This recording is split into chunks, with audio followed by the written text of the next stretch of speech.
नमस्कार साथियों, कर्मसु कौशलम यूट्यूब चैनल पर आपका स्वागत है। तो लगातार हम जो है श्रीमद् भगवत गीता के टॉपिक पर जो है चर्चा कर रहे हैं। तो हमने देखा सांख्य योग, ज्ञान योग, कर्म योग। अब हम देखेंगे अध्याय 6 जिसमें है संन्यास योग, कर्म का स्वरूप सकाम निष्काम, संन्यास क्या है और ध्यान योग। तो मुख्य इसमें आ गया संन्यास योग और ध्यान योग। तो आज हम इस पर चर्चा करते हैं। तो सबसे पहले हम देखते हैं संन्यास क्या है और संन्यास योग क्या है।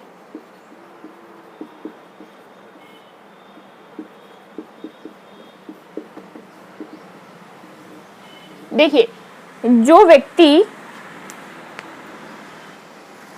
संन्यास क्या है, सामान्य शब्दों में तो हमने सुना है कि कई जो साधु महापुरुष जो हमको घूमते हुए और कहीं पर आश्रमों में दिखते हैं, यानी कि जो घर बार जिन्होंने छोड़ दिया है और जो वैरागी हो गए हैं, जिन्होंने मोह माया को त्याग दिया है और वो सारे संसार को त्याग करके फिर जो है अपना जीवन यापन भिक्षा ग्रहण करके तपस्वी के रूप में एकांत जगह पर रह करके अपना जीवन यापन कर रहे हैं और ईश्वर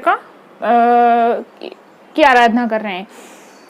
तो जिसने समस्त पदार्थों का, समस्त क्रियाओं का त्याग कर दिया है, सिर्फ वो सन्यासी नहीं है जिसने ये समस्त संसार का, पदार्थों का, विभिन्न क्रियाओं का त्याग कर दिया कि केवल वो सन्यासी है। तो ऐसा नहीं है, क्योंकि अगर इन सब चीज़ों का त्याग करने के बाद में भी अगर मन में उसमें अगर उसके प्रति राग हो, उसके प्रति प्रियता हो, उनमें आसक्ति का भाव हो, अभी भी लगाव हो, अभी भी वो परिस्थितियों में या मतलब उसमें आसक्ति हो मतलब की, तो फिर वो सन्यासी नहीं है। जब व्यक्ति पदार्थों, क्रियाओं का, सबका, संसार का, इन सबका त्याग कर दे मन से भी, केवल बाहरी जगत मतलब बाहरी रूप से नहीं, आंतरिक रूप से भी, जब इन चीज़ों का सबका वो त्याग कर दे और फिर कर्म तो करना है, कर्म से तो कोई नहीं छूटा है। हमने कल इसके पहले वाले जो वीडियो है उसमें यही चर्चा करी कर्म योग में कि कर्म से तो कोई व्यक्ति छूटता ही नहीं है, वो तो हर व्यक्ति करेगा, करना ही होता है उसको। तो इन सबको आंतरिक यानी कि मन से भी त्याग दे, मन से भी आसक्ति आ जाए उसमें, और फिर कर्म जरूर करे क्योंकि कर्म तो करना ही है, लेकिन उसमें क्या हो, वो दूसरों के हित के लिए कर्तव्य बुद्धि से, यानी कि कर्तव्य की भावना से जब कर्म करता है तो ये जो योग बना वो हुआ, फिर उसे कहेंगे संन्यास योग। यानी कि जब व्यक्ति मन और इंद्रियों से, शरीर से होने वाली विभिन्न क्रियाओं का त्याग कर दे और कर्तापन के अभिमान से रहित होकर के नित्य निरंतर अपने मन को परमात्मा में लगा दे, परमात्मा में एक ही भाव से नित्य निरंतर लगाए, तो वो है संन्यास। और यही है संन्यास योग।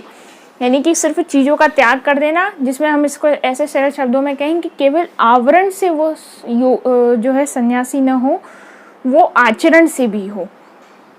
तो एक तरफ आया कि कर्म तो करना है, लेकिन कर्तापन के अभिमान से रहित होकर कर्तव्य बुद्धि से दूसरों के हित के लिए कर्म करें, और नित्य निरंतर जो है अहम भावना को, कर्तापन के भावना को त्याग करके परमात्मा में नित्य निरंतर अपने मन को लगाता है, परमात्मा में एक ही भाव से स्थित हो जाता है, तो वो परम आनंद को, परम शांति को प्राप्त करता है। और यही संन्यास योग है। संन्यास मतलब कि किसी चीज़ से संन्यास ले लेना, ऐसा नहीं है, कर्म तो करना ही है। तो ये हुआ संन्यास योग।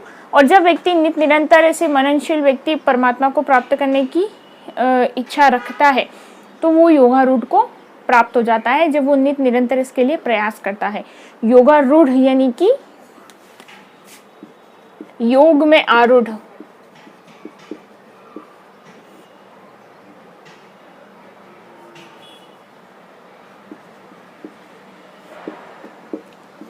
योगारूढ़ यानी कि जब व्यक्ति की न तो इंद्रियों के भोगों में, और न इंद्रियों के भोगों में, न विषयों के भोगों में, और न कर्मों में आसक्ति रह जाती है व्यक्ति की, और उसकी नित्य निरंतर उसकी जो है सिर्फ परम तत्व परमात्मा में वो लीन हो जाता है, सच्चिदानंद परब्रह्म में वो लीन हो जाता है, तो फिर कहेंगे कि वो व्यक्ति, क्योंकि फिर उसके सब संकल्पों से उसकी मुक्ति हो जाती है, तब कहेंगे कि वो व्यक्ति योगारूढ़ है। यानी कि बाहरी जगह से उसका संपर्क टूट गया है और वो सिर्फ योग से ही युक्त हो चुका है।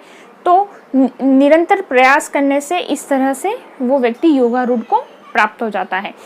तो ये जो संन्यास है बस यही चीज़ है कि वो कर्तव्य कर्म केवल आवरण से न हो, आचरण से भी हो। तो इसलिए जो सिर्फ पदार्थों का और क्रियाओं का, विभिन्न क्रियाओं का त्याग कर देता है तो वो सन्यासी नहीं है, जब तक उसके मन में उनके प्रति राग हो, लगाव हो, और कई और भी कई जो है चित्त की वृत्तियां उन्हीं में लगी हुई हो, तो वो सन्यास नहीं है। सन्यास योग यही है। फिर है इसके अंदर कर्म के स्वरूप। सन्यास योग आपको समझ में आ गया होगा।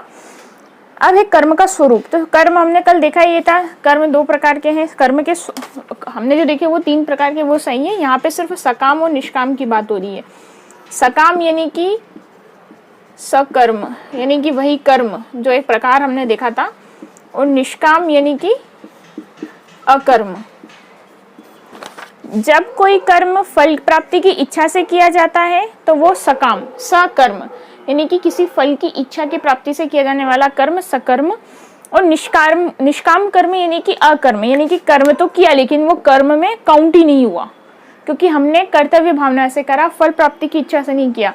तो जब कर्म किसी फल प्राप्ति की इच्छा से न किया जाकर के कर्तव्य भावना से ही किया जाए, सिर्फ दूसरों के हित के लिए किया जाए, परमात्मा को, परम तत्व को समर्पित करके किया जाए कि केवल ये मैं जो भी कर रहा हूँ जीवन में वो सब आप ही के समर्पित है, उनको अपने आप को समर्पित करके किया जाए, तो वो कर्म फिर कर्म बंधन नहीं होते, वो कर्म अकर्म बन जाते हैं, वो कर्मों में काउंट नहीं होंगे, क्योंकि व्यक्ति ने निष्काम भावना से कर्म किया। और यही कर्म दोनों में से सबसे श्रेष्ठ किसे कहा है? निष्काम कर्म को, अकर्म को, क्योंकि ये बंधन का कारण नहीं बनते हैं, संस्कार उत्पन्न नहीं करते हैं, तो ये फिर मोक्ष को प्राप्त कर देते हैं। मुक्ति के लिए ये मुक्ति में ये साधक होते हैं, बाधक नहीं होते हैं। सकाम निष्काम हो गया, संन्यास हमने समझ लिया। अब हम समझते हैं ध्यान योग। तो ध्यान योग के लिए भगवान श्री कृष्ण ने गीता में कह रहे हैं कि जो व्यक्ति अपनी आत्मा को नित्य निरंतर मुझ में ही लगाता है, जो मन को, अपने मन को नित्य निरंतर अपने मन में नित्य निरंतर मेरा ही ध्यान करता है, मुझ में ही चिंतन करता है, मुझ में ही लगाता है, तो इसी तरह यही ध्यान योग है। यानी कि अपनी आत्मा को, अपने चित्त को, मन को नित्य निरंतर परमात्मा में लगाना। उसके लिए उन्होंने कुछ विधि बताई है।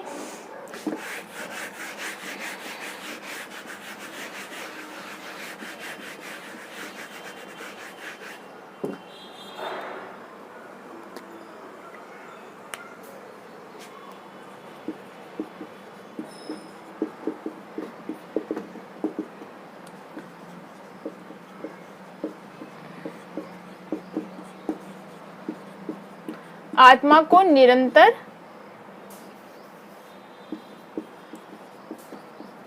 परमात्मा में लगाना।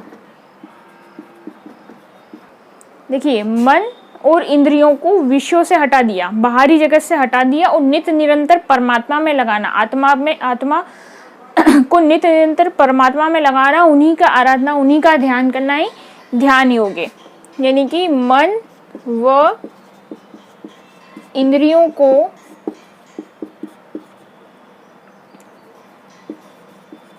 विषयों से हटाकर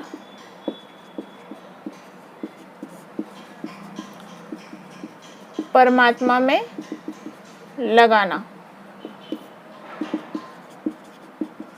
ध्यान योग है। ठीक है, तो ध्यान योग क्या है? यानी कि अपने मन को, आत्मा को नित्य निरंतर परमात्मा में लगाना ही ध्यान योग है। विषयों पर न लगा करके परमात्मा पर अपना ध्यान केंद्रित करना। अब इसके उन्होंने कुछ ऐसे नॉर्मल कुछ नियम बताए हैं कि ध्यान विधि कैसी है, मतलब ध्यान कैसे करना। तो उसमें सबसे पहले आ जाता है कि एकांत में आना, किसी एकांत जगह पर जाकर शुद्ध भूमि पर,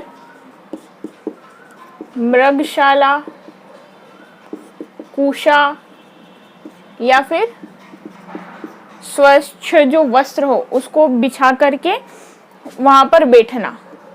फिर आता है कि स्थान जो हो न ऊंचा हो व न नीचा हो, उस स्थान जिस जगह पर आप ध्यान करने की करें वो स्थान न बहुत अधिक ऊंचा हो न अधिक नीचा हो, स्वच्छ साफ हो, स्वच्छ हो, ये आप शुद्ध भूमि पे ये आपके आसन हो, इनमें से कोई भी जगह कैसी हो, एकांत हो।